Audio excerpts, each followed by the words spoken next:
আজি আমি অবকলজ প্ৰয়োগৰ 6.1 10, 11, 12, 13, 14 প্ৰশ্নটো সমাধান কৰিম। এতিয়া প্ৰথম আমি 10 নম্বৰ কুৱেশ্যনটো চাওঁ। 10 নম্বৰ কুৱেশ্যনত আছে 5 মিটাৰ দৈৰ্ঘ্যৰ এটা জখলা দুৱাল এখন হালি আছে। প্ৰতি ছেকেণ্ডত 2 মিটাৰ হাৰে জখলাডালৰ তলটো দুৱালখনৰ পৰা টানি অনা হ'ল। দুৱালখনৰ উচ্চতা কি আৰত কমি আহে যেতিয়া জখলাৰ গুৰিটো দুৱালখনৰ পৰা 4 মিটাৰ আঁতৰত থাকে। এতিয়া আমি প্ৰথমে চাই ল'ব লাগিব কাৰ আপেক্ষে আমি অবকলজ কৰিম। প্ৰতি ছেকেণ্ড দিয়া আছে মানে সময় আপেক্ষে আমি অবকলজ কৰিম। আৰু দুৱালখন আমাৰ 5 মিটাৰ আঁতৰত হালি আছে বুলি কৈছে। আৰু কি ওলাব কৈছে দুৱালখনৰ উচ্চতা। এইটো আমি উচ্চতাটো আমি নিজে ধৰি ল'ব লাগিব। আমি কি ধৰি লৈছোঁ দুৱালখনৰ উচ্চতা আমি y বুলি ধৰি লৈছোঁ। আকৌ জখলাৰ গুৰিটো আমি আকৌ কি ল'ম জখলাৰ গুৰিটো আমি x বুলি লৈছোঁ। তাৰপিছত আমাৰ কি দিয়া আছে এইটো চাব লাগিব। কি দিয়া আছে আমাৰ প্ৰতি ছেকেণ্ডত 2 মিটাৰে জখলাডালৰ তলটো বা গুৰিটো প্ৰতি ছেকেণ্ডত মানে dx/dt আমাৰ দিয়া আছে 2। আকৌ জখলাৰ গুৰিটো দুৱালখনৰ পৰা 4 মিটাৰ আঁতৰত আছে। গুৰিটো আমি কি লৈছিলোঁ x। তেনেহ'লে x ইকুৱেল কিমান আছে আমাৰ 4।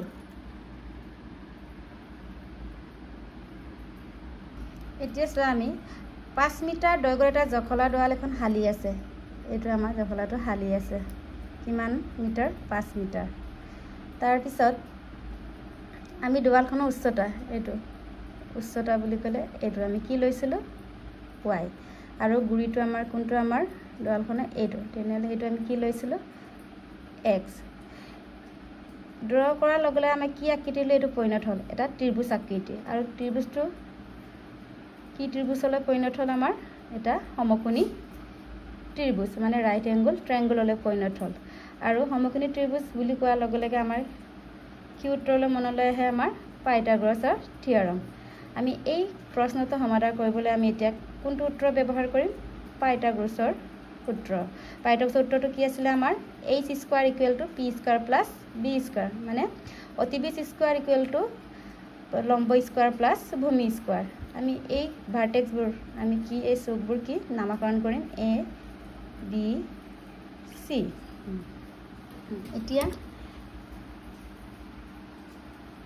এতিয়া আমি ত্ৰিভুজ a b c পৰা কি পাওঁ পাইথাগোৰাছৰ সূত্ৰটো কি আছিলে আমাৰ অতিভুজটো কোনটো আমাৰ ac square equal to ab square plus bc square.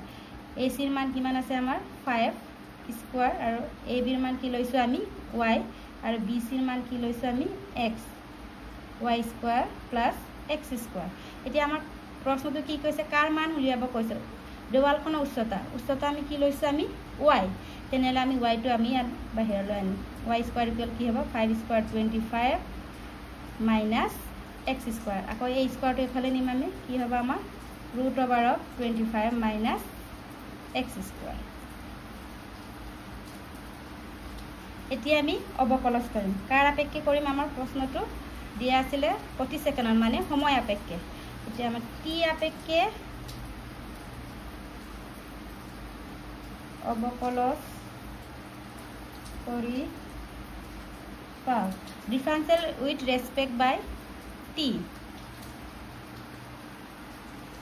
তেনেহ'লে কি হ'ব আমাৰ dy/dt ইকুৱেল টু আমাৰ √1/2 আগলৈ আহিলে 25 মাইনাছ x স্কোৱাৰ আকৌ 1/2 পৰা কিমান আমাৰ কমি গৈছিলে উত্তৰটো 1 মাইনাছ 1 আকৌ এইটো কৰিম বেক 25টা আমাৰ এটা ধ্ৰুৱক ৰাখি হোৱাৰ লগে লগে বা কনষ্টেণ্ট বুলি আমাৰ কি হয় 0 আকৌ মাইনাছ চিন আছে ইয়াত লিখিলোঁ। আকৌ x স্কোৱাৰ ডিফাৰেঞ্চিয়েল কিমান হয় আমাৰ 2x।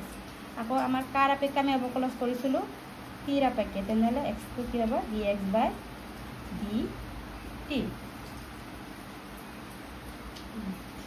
এতিয়া কেলকুলেশ্যন কৰিম 1/2 25 মাইনাছ x স্কোৱাৰ 1/2 মাইনাছ 1 কিমান হ'ব minus 1/2 0 minus 2x minus 2x আকৌ dx/dt। এতিয়া 2 কেঞ্চেল।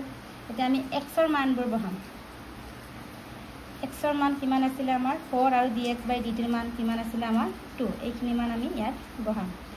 এতিয়া এইটো দেখিবলৈ অকণমান কিবা লাগিছে কাৰণে আমি কি কৰিম ৰেচিপ্ৰকেলটো লিখিম এটা আমি লিখিলে কি হ'ব 1/25 minus x square আকৌ minus x dx by dt এতিয়া আমি মানখিনি বহাই দিম 25 x ৰ মান কিমান আছিল আমাৰ 4 স্কয়াৰ আছে minus 4 আকৌ dx by dt কিমান আমাৰ 2 এটা ক্যালকুলেশন কৰিলে আমাৰ minus 8 25 minus 16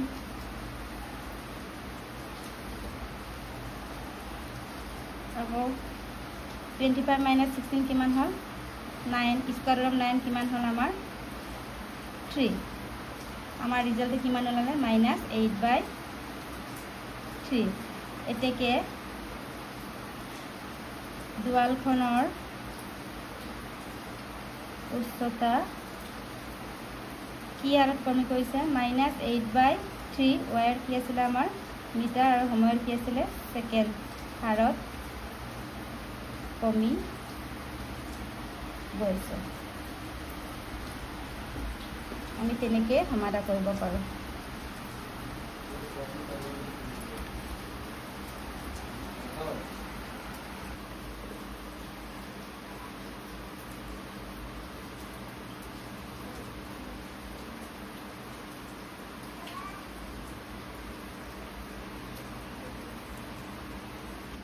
এতিয়া আমাৰ নেক্সট কোৱেশ্চনটো হৈছে এটা কণিকা 6y = x³ + 2 বক্ৰ চলাচল কৰে বক্ৰটোৰ এই বিন্দুবোৰ উলিয়া যত x স্থানাংকতকৈ 8 গুণ বেছি বেগত y স্থানাংক পৰিৱৰ্তন হয় এতিয়া আমাৰ কোৱেশ্চনটো কি কৈছে বিন্দুবোৰ মানে x আৰু y ৰ মান উলিয়াব লাগিব এতিয়া সমাধানটো চোৱাচোন এতিয়া সলিউশন কি দিয়া আছে আমাৰ 6y = x³ + 2 এটো আমি 1 নম্বৰ সমীকৰণ দিম আৰু আমি এতিয়া কাৰ আপেক্ষে কৰিম আমি t আপেক্ষে কৰিম t আপেক্ষে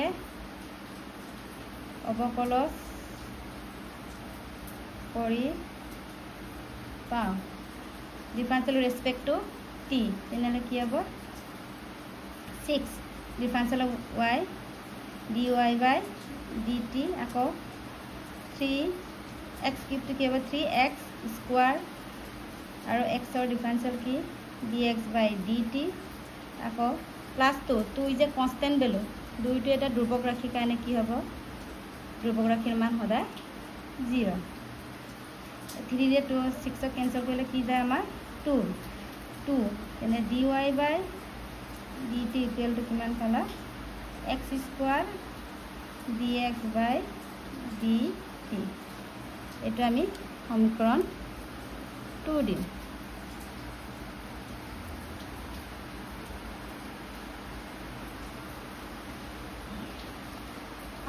আকৌ আমাক কি দিয়া আছে প্ৰশ্ন মতে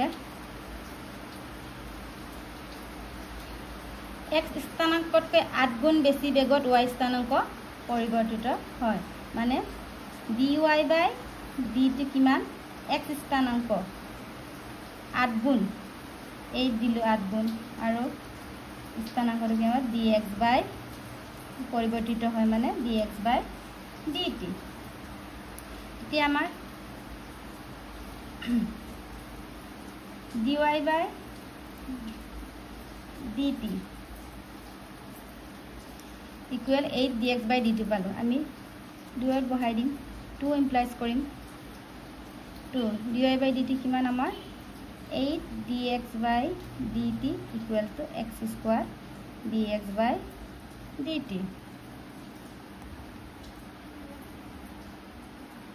এতিয়া আমাৰ dx by dt গল কেনসেল কিমান থাকিলে 2 8 * 16 equal to x square and x equal to plus minus of √16 এটো ক্যালকুলেশন সকলোৱে জানে তাৰ পিছত x plus minus square root of 16 কিমান হল আমাৰ 4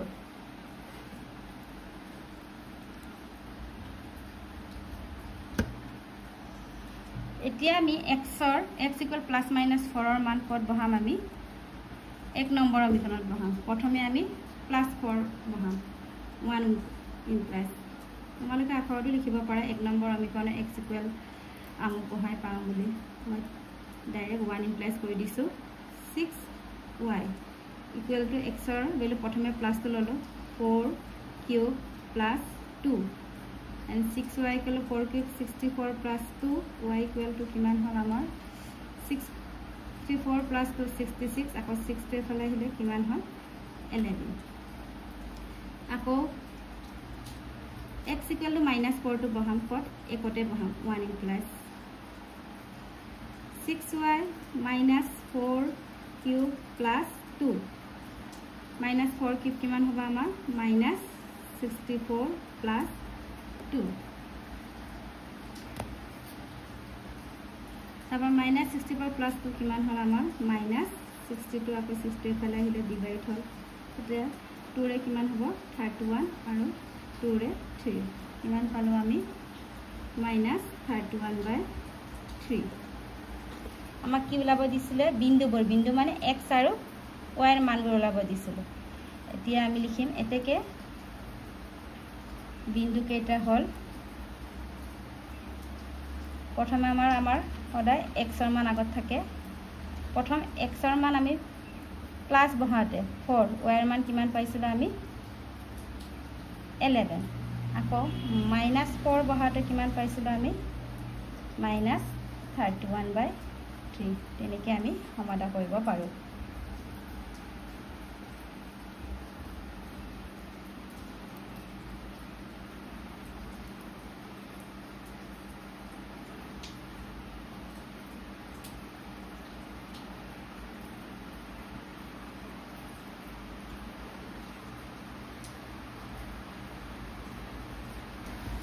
Next question to is our 12 number question to 12 number question to sir eta bayur burburonir biakardo proti second 1/2 cm koi bahe burburontor ayon kiman harot bahe ulia jetia biakardo 1 cm hoy etia ami কোনটো formula ব্যবহার কৰিম এটো ভাইব লাগিব প্ৰথম বুৰবুৰণিটো কেনেকুৱা দেখিবলৈ বায়ুৰ বুৰবুৰণিটো আমাৰ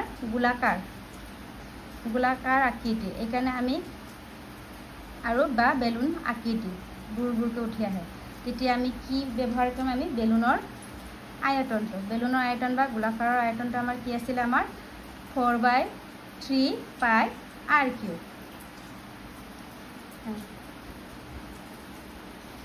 এতিয়া চাও সমাধানটো ইয়াত কি দিয়া আছে আমাৰ দিয়া আছে প্ৰতি সেকেন্ডত মানে সময় আপেক্ষে আমি অবকলন কৰিব লাগিব দিয়া আছে ব্যাসাৰ্ধটো আমাৰ কি হয় আমি জানো r তেনেহলে কি হ'ব dr/dt আমাৰ কিমান আছে 1/2 আৰু ব্যাসাৰ্ধ r = কিমান দিয়া আছে আমাৰ 1 এতিয়া কি ওলাব লাগে আয়তনটোৰ আমাৰ সিম্বলটো কি আছিল ক্যাপিটেল B কাৰ আপেক্ষে আমাৰ সময় আপেক্ষে মানে t টাইম তেনেহলে কি হ'ব dv/dt টো আমি উলিয়াব লাগিব এইখিনি লিখা আছে তারপর আমি জানো যে b ইকুয়াল এনেকে আমি লিখিলো সূত্রটো তার পিছত আমি কার আপেক্ষে অবকলন কৰিলো t আপেক্ষে কাৰণ আমাৰ কোয়েশনত মেনশন কৰা আছে তেনেহলে dv/dt ইকুয়াল টু 4/3 পাই r কিউব টো আমার ডিফারেন্সিয়েল কৰিলে কি হ'ব 3r² আৰু dr/dt তাৰপৰ 3t ক্যান্সেল গল তাৰ পিছত আমি কি কৈছে r আৰু dr/dt টো মানটো বহাই দিছো বহাই দিয়াৰ লগে লগে আমাৰ ৰিজাল্ট আমি পাই গলো তেতিয়া কি হ'ব কিমান পালে আমাৰ dv/dt কিমান 2 পাই আমি লাষ্টত লিখি দিব লাগিব এতেকে বুৰবুৰণিটোৰ আয়তন 2 পাই আয়তনৰ আমাৰ এককটো কি আমাৰ সেন্টিমিটাৰ কিউব আৰু টাইমৰটো আমাৰ কি থাকে আমাৰ s আৰত বাহে dv/dt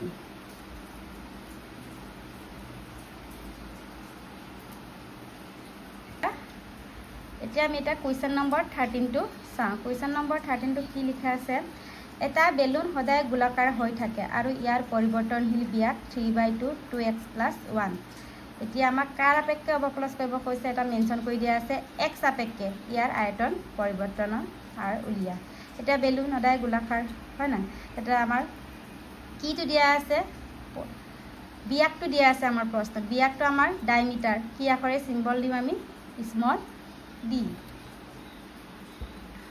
এতিয়া চোৱা ইয়াত কি d আমাৰ ব্যাসটো কি দিয়া আছে আমাৰ d = 3/2 2x + 1 আকৌ আমাৰ বিয়াক আৰু ব্যাসাৰ্ধৰ মাজত এটা সম্বন্ধ আছিলে কি আছিলে আমাৰ এই সম্বন্ধটো r = d/2 আমাৰ r ৰ মান উলিয়াবই লাগিব কাৰণ বেলুনৰ আয়তনত d ৰ মান নাই আমাক r ৰ মানহে আছে মানে উত্তৰটো কি আছিল আমাৰ 4/3 পাই r³ এতিয়া আমি r = d/2 উত্তৰটো ব্যৱহাৰ কৰিলো d ৰ মান আমি বহাই দিলো কি আছিলে 3/2 2x + 1 দা 3 2x + 1 আকৌ 2 2 যাৰ কিমান হ'ল আমাৰ 4 তাৰপিছত আকৌ আমি কি জানো বেলুনৰ আয়তন কি হয় আমাৰ 4/3 পাই r³ এতিয়া আমি ডিফাৰেনশিয়েল কৰিম প্ৰথমে আমি r ৰ মানটো বহাই লৈছো ইয়াত কিউব থকাৰ কাৰণে এতিয়া চোৱা প্ৰথম ক্যালকুলেশন কৰি লৈছো 4/3 পাই 3 কিউব মানে 27 4 মানে 4³ is 64 আকৌ 2x + 1 কিউব ক্যালকুলেশন কৰি আমি কি পালো লাষ্টত 9/16 পাই 2x + 1 পালো 1 অল কিউব এতিয়া আমি ডিফাৰেনশিয়েল কৰিম কাৰ আপেক্ষে কৰিম আমাৰ কুৱেশ্যনটো দিয়া আছে x ৰ আপেক্ষে আমি এটা x ৰ আপেক্ষে ডিফাৰেনশিয়েল কৰিলে চোৱা dv/dx পালো 9/16 টো আমাৰ ধ্ৰুবক ৰাশি আছে পাই টো আমাৰ ধ্ৰুবক ৰাশি এতিয়া আমাৰ এইটো পাৰ্টটো আমি ডিফাৰেনশিয়েল কৰিম এটা 3 টো আগলৈ আহিব তাৰ পিছত ভেৰিয়েবল কি আছে আমাৰ 2x + 1 হোল স্কয়াৰ আকৌ 3 ৰ পৰা আমাৰ ফৰ্মুলা অনুসৰি কি হয় 1 এটা মাইনাস হয় এখানে 3 ৰ পৰা 1 মাইনাস কৰিলে 2 আকৌ এইটো পাৰ্টটো আমি ডিফাৰেনশিয়েল কৰিব আছে 2x x ৰ ডিফাৰেনশিয়েল আমি x আপেক্ষে কৰিলে কি হয় 1 তেনেলে 2 আকৌ 1 হটো হৈছে আমাৰ ধ্ৰুবক ৰাশি আমাৰ কি হয় কনস্ট্যান্ট ভ্যালু 0 + 0 এটো লিখাৰ প্ৰয়োজন নাই এতিয়া আমি এটা ক্যালকুলেশন কৰি এইটো ৰিজাল্ট পালো এটাকে বেলুনৰ আয়তন কিমান পালো 27/8 পাই 2x + 1 whole square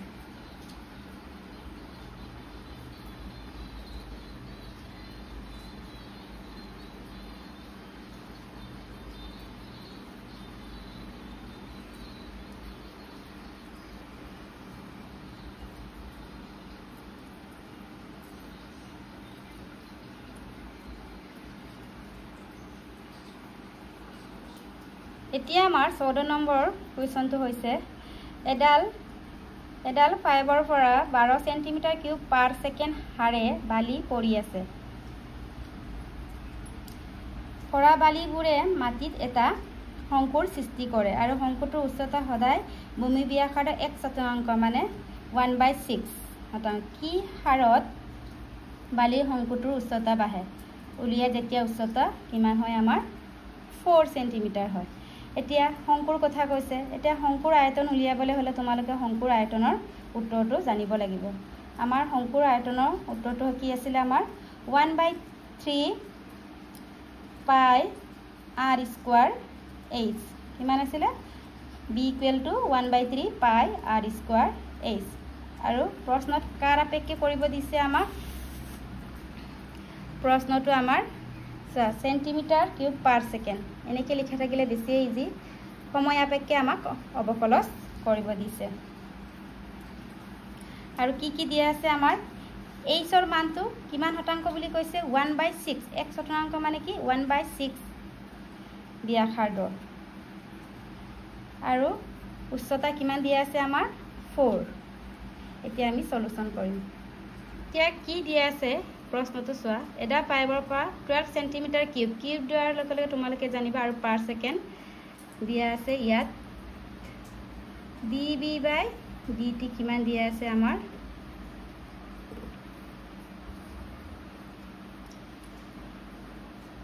12 centimetre cube পাৰ সেকেন্ড বালিবোৰ মাটিত থকা শংকুৰ সৃষ্টি কৰে আৰু শংকুটোৰ উচ্চতা সদায় ভূমি ব্যাসাৰ্ধৰ 1/4 মানে h = কিমান আছে আমাৰ 1/6 1/4 মানে 1/6 কাৰ ব্যাসাৰ্ধৰ কি হাৰত বালিৰ শংকুটোৰ উচ্চতা বাঢ়িলে আমাৰ ডিফাৰেনশিয়েল কি dh/dt কাৰ আপেক্ষে আমাৰ সময় আপেক্ষে এটো আমাৰ উলিয়াব লাগে আৰু যেতিয়া উচ্চতা 4 হয় মানে h = আমাৰ কিমান হয় 4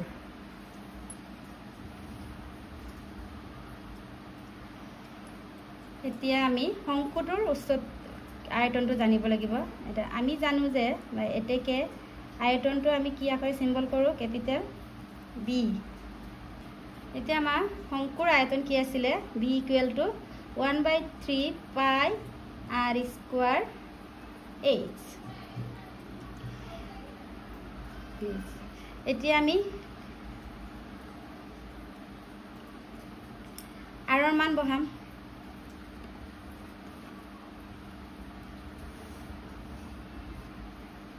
প্ৰথমে একে চলক বিশিষ্ট ৰাখি কৈ ল'ম 1/3 পাই আৰৰ মান কিমান হ'ব, r ইকুৱেল টু 6 পাই। আমি ইয়াত বহাই দিম 6h স্কোয়াৰ ইনটু h। এটা আমাৰ r ইকুৱেল কিমান আছিলে, আমাৰ 6h। এতিয়া আমাৰ r ইকুৱেল কিমান, 6h। ইয়াত বহাই দিলোঁ।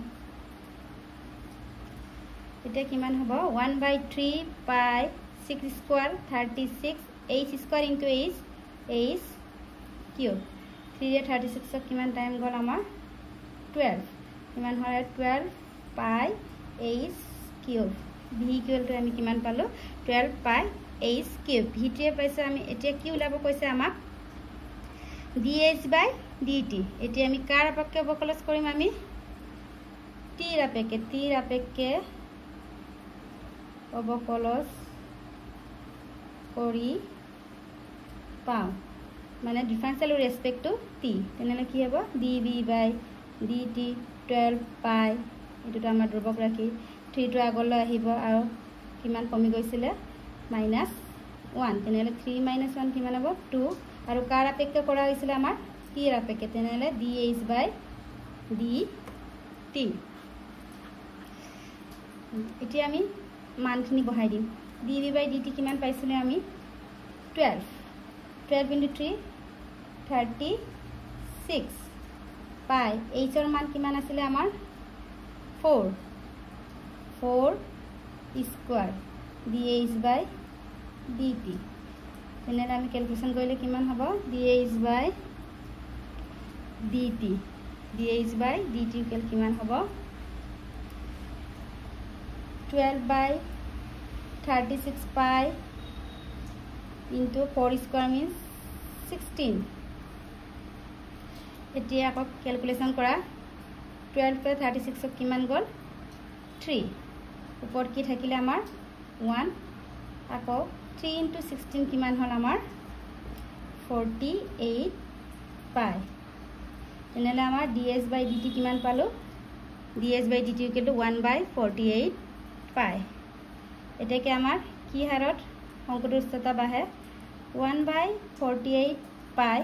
hৰ আমাৰ সেন্টিমিটাৰ, টিৰ আমাৰ সেকেন্ড হাৰত শংকুটোৰ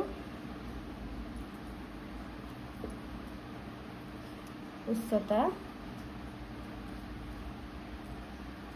বাঢ়ে। ভালকে চাই লোৱা।